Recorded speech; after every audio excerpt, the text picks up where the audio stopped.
Globalization,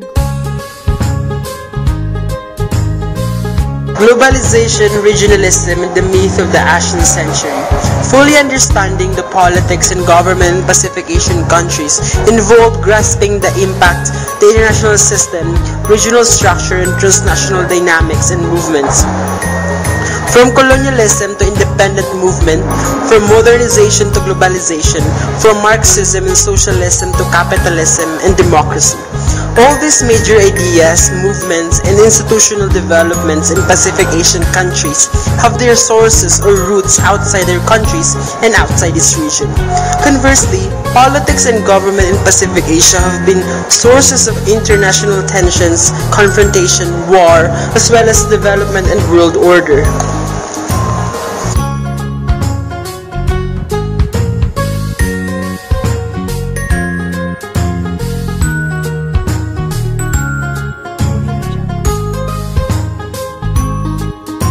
Since James and Rossino's study on linkage politics in the 1960s, it has been well established in the discipline that we cannot understand national politics and government without placing them in the context of the external forces, structure, and dynamics with which they interact. Conversely, phenomena and activities at the international level can be partly explained by political dynamics, institutions, and alliances of forces at the national level. The soft institutionalism in building regional cooperation and integration in Pacific Asia, for example, is largely determined by the dominant concerns of the national elites in Pacific Asian countries over their national sovereignty and political legitimacy of their governing regime. The linkages between national politics and international politics therefore are important for us to understand politics and government in Pacific Asian countries.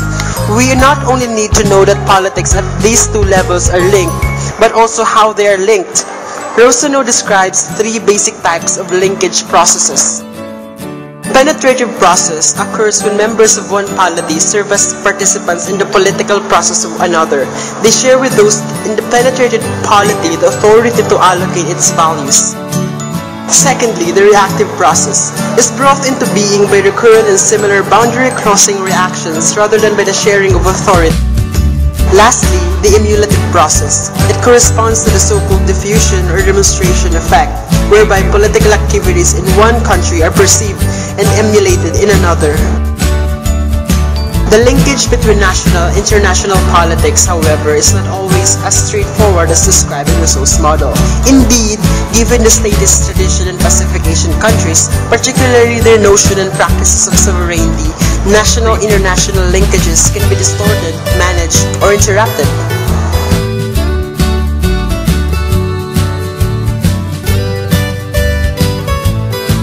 Most Pacific Asian countries were born into the established systems of states, what is often referred to as the Westphalian system.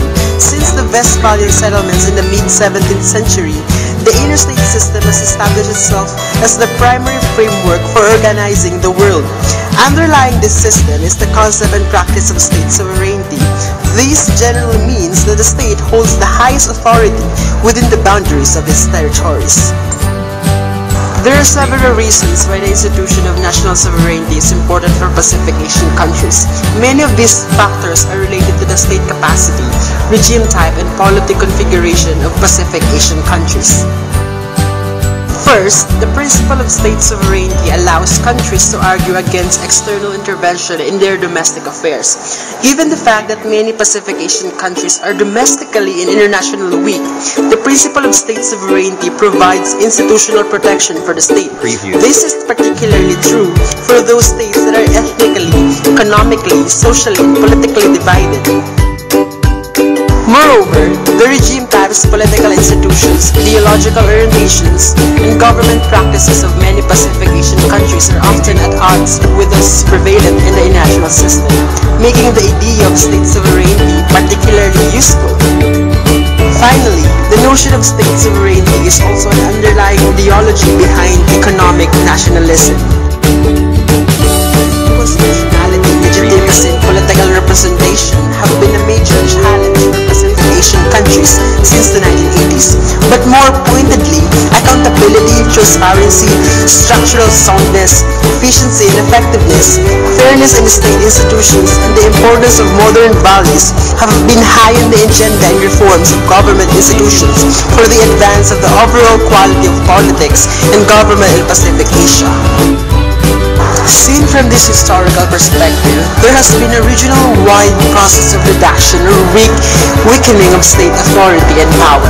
In many Pacific Asian countries today, state power is much more balanced among the state institutions themselves and in relation to other sectors of society. The highly centralized model has been corrected in various degrees.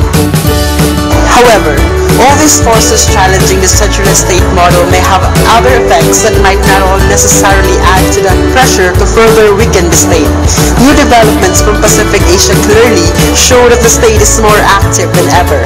Although the rationale and mechanisms for its functions and activities may have changed in response to new political, economic, and international conditions.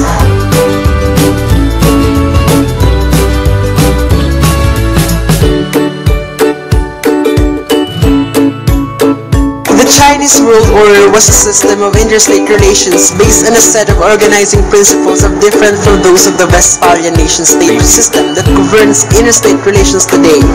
The Westphalian system is founded on some of the key principles of interstate relations originating in the Peace of Westphalia in 1648 among major European powers, which are sovereignty, equality, and treaty and diplomacy.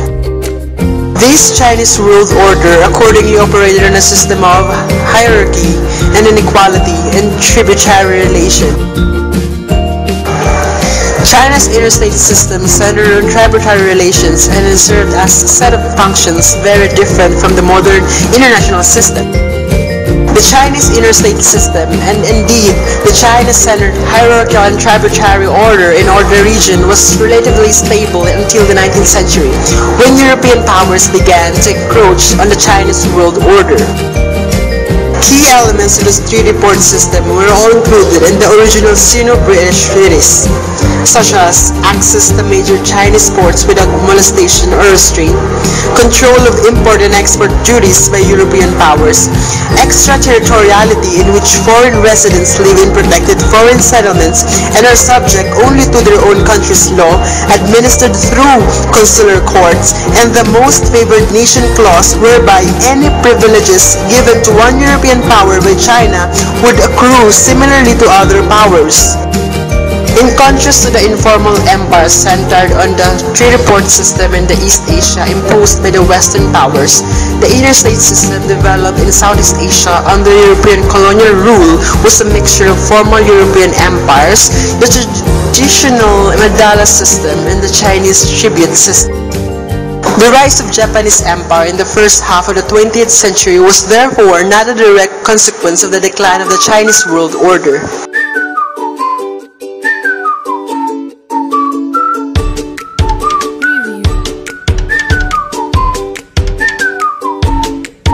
International society initially emerged in Europe out of anarchy, and then expanded outside Europe.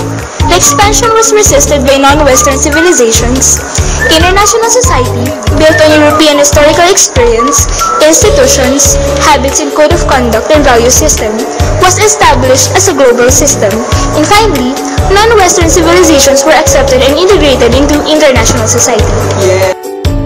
The idea that Japan, China, and Thailand entered international society by adopting the rules and norms of the European-style international system has important implications for national politics in these countries, as well as regional interstate relations in Pacific Asian countries' relations with the world in general.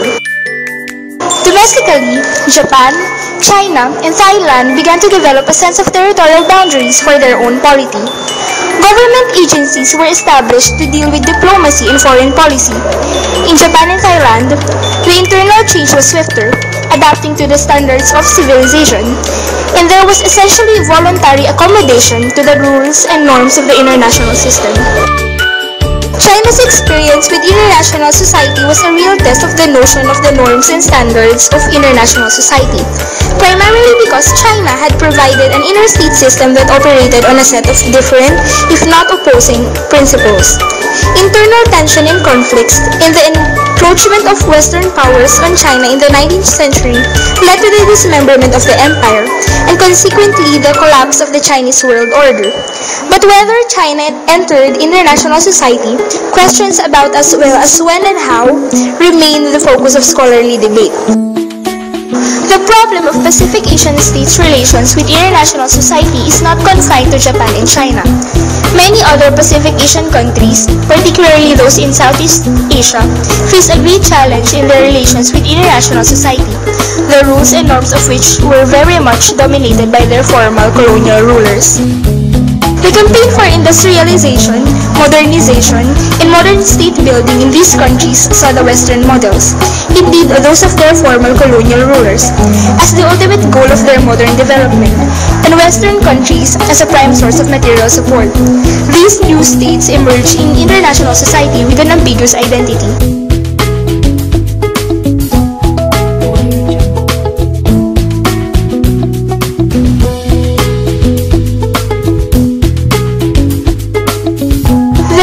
World War II put an end to the expansion of the Japanese Empire. Post-war Pacific Asia saw two distinct processes of development in the regional structure. On the one hand, the onset of the Cold War in Pacific Asia separated the countries in the region into two ideological and geopolitical camps along a crescent line between continental Pacific Asia and maritime Pacific Asia. The Cold War started in Pacific Asia, and it was the Korean War and Vietnam War in Pacific Asia that generated substantial interest and dynamics for the bipolar structure at the global level. However, several factors are crucial in the shaping of the post-Cold War regional order. First is the dominance of the United States. The second is the re-emergence of China as a major power, this time on a much larger global scale. Third, multilateralism has gained greater acceptance among Pacific Asian countries.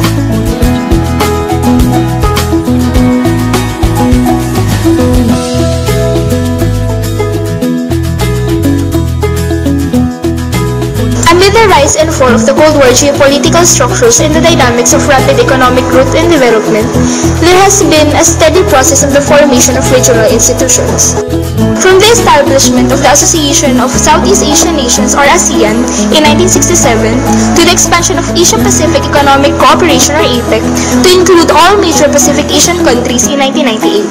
From the establishment of the ASEAN Regional Forum or ARF in 1994 to the first East Asian Summit or EAS in 2005, there is no lack of enthusiasm for regional cooperation and integration.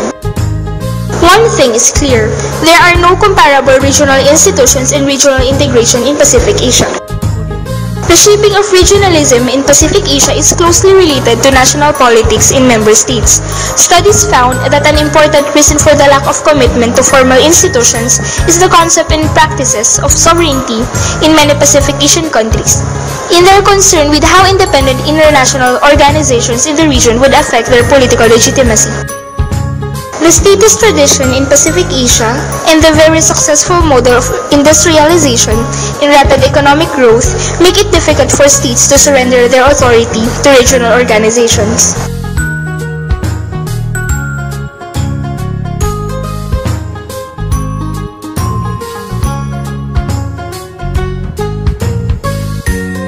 Pacific Asia was a primary theater for the unfolding of the global Cold War structure, a bipolar structure mirroring the global bipolar structure developed in Pacific Asia between continental communist states and maritime anti-communist states. The global bipolar structure also shaped the policy options of states. China's decision to lean to one side was a choice it had to make between the Soviet Union and the United States under the Cold War structure. Japan's Yoshida Doctrine, on the other hand, was a strategic choice for Japan to survive in the post-Second World War international and regional environment. The international economic structure was also significant in shaping the process of economic development of Pacific Asian states and the nature and scope of their economic relations with the world. The international financial, monetary, and trade regimes, particularly the Bretton Woods system in the overall free trade environment in the 1950s and the 1960s, for example, were facilitatory for the rise of Pacific Asian countries, particularly their model of economic growth.